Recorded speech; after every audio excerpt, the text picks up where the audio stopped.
Hi guys! I finished another pocket page notebook, so I thought I'd do a quick little walkthrough with you. This cover is one that I made myself following a tutorial I found on Clover and Violet.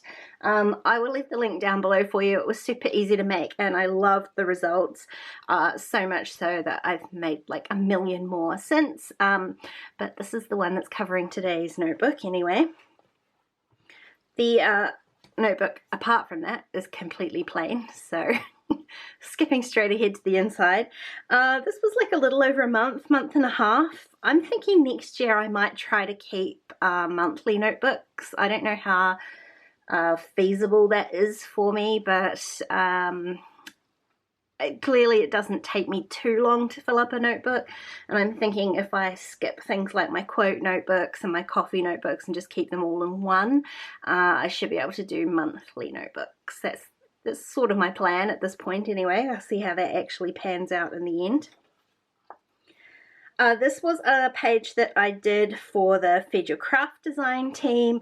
I'm pretty sure there was a process video for this one with some 3 little photos of Lil and her wee pill bag there.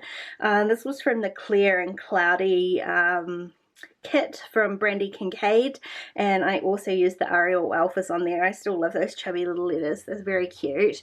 It's not a colour scheme that I use a lot, red and black, but I really love how this one turned out.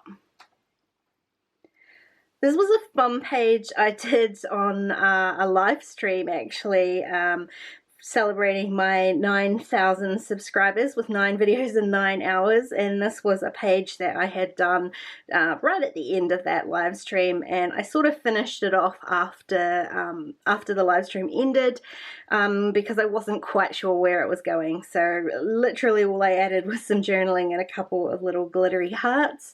But if you didn't join us on that live stream, the replay is up on my channel if you want to take a look. This was a quick little page I put together for Pink Paisley using the Lucky Us collection. I did this on my Patreon page with my patrons, just trying to tone down a very lovey themed collection into something perhaps a little less love based, although with all of these hearts it still was definitely very lovey. But I picked out some more of the less pink colors. There's a lot of sort of yellow and teal and a bit of green in the collection, and so I chose those colors as the base for my page. Also added a little bit of mixed media here with some Nouveau embellishment mousse and a stencil from Paige Evans. This was another one of the videos that I did for my 9,000 celebration. So there is a process video for this one, which includes the freebie digital that I used here.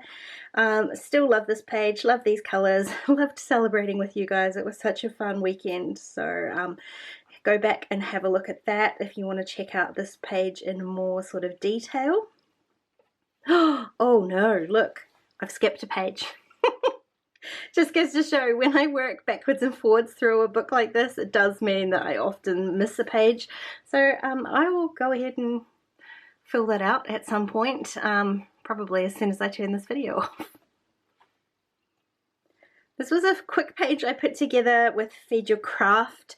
I just added some scrap pieces of paper down the left hand side and used, I think it's called the Bingeable stamp set. I used a whole bunch of different stamp sets, but this one is from the Bingeable set, I think, just to document a few of the shows that I was binging over the winter. These aren't even particularly current, but I need to do another page. Maybe that's what I'll fill this one up with, something a bit more current, this current things we've been watching.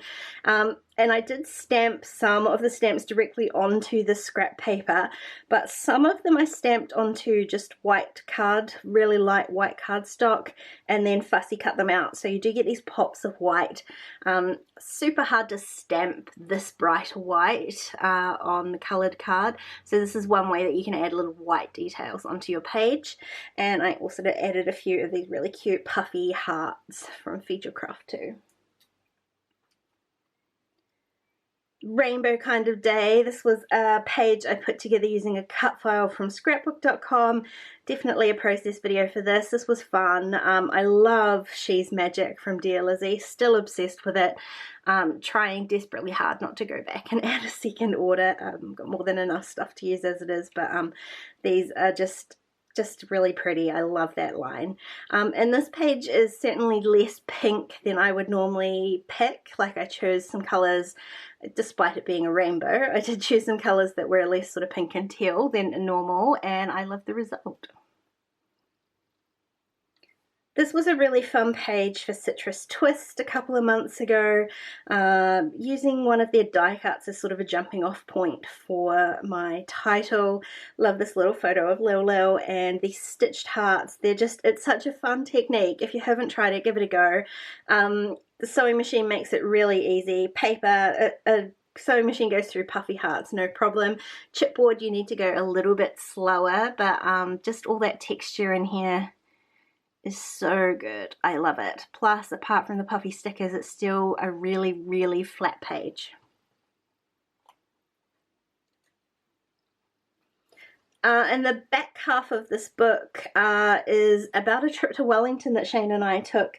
And again, the process video for most of these pages is over on my Patreon page. I sat down and had a real good session and tried to just get as much documented as I could. And so the title page here, I stamped out Wellington onto some vellum and slipped that into the pocket, and it kind of tones down my full page photo on the right, just kind of blurs it out a little bit, and then when it's on this side it blurs out the dark navy blue of this side. This is that same bingeable stamp again, so you can see it's really easy to adapt that sort of thing for a different purpose. So the purpose of it is binge documenting, I guess, but this documented a trip really well as well. My second page was just a bit of a collage of all of the little things that we had done and seen. I put all my ephemera pieces into the pocket and just paper clipped that in place with a little tassel to keep everything sorted. But first stop on our trip was definitely a coffee, so that got in there as well. We went and did a really fun like tasting menu while we were in Wellington, so this page documents that. Used a couple of different stamp sets to create my own pattern paper on the left side, and then I added another collage of the courses that we'd eaten. It was a super dark restaurant, so the photos were not great quality. This was an easy way to get them all in there. I trimmed down the pocket to 3x4s and added a few little sequins, not many, just a few little shakers into the top pocket before sealing it off with my fuse tool. And on the back of my photo I did all my journaling on a journaling card. The reason I left the back page clear was because I did run away with the menu, so I've trimmed that down.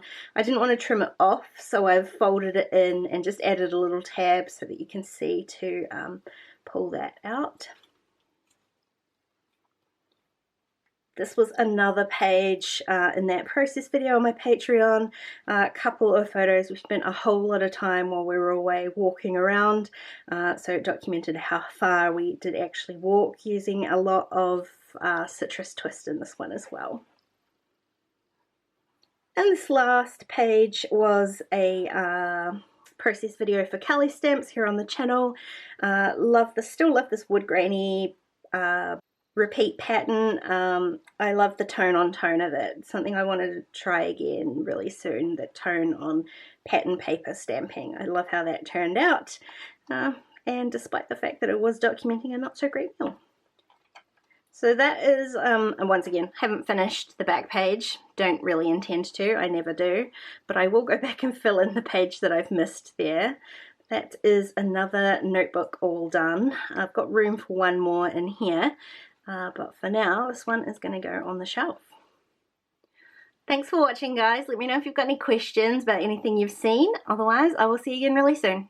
Bye!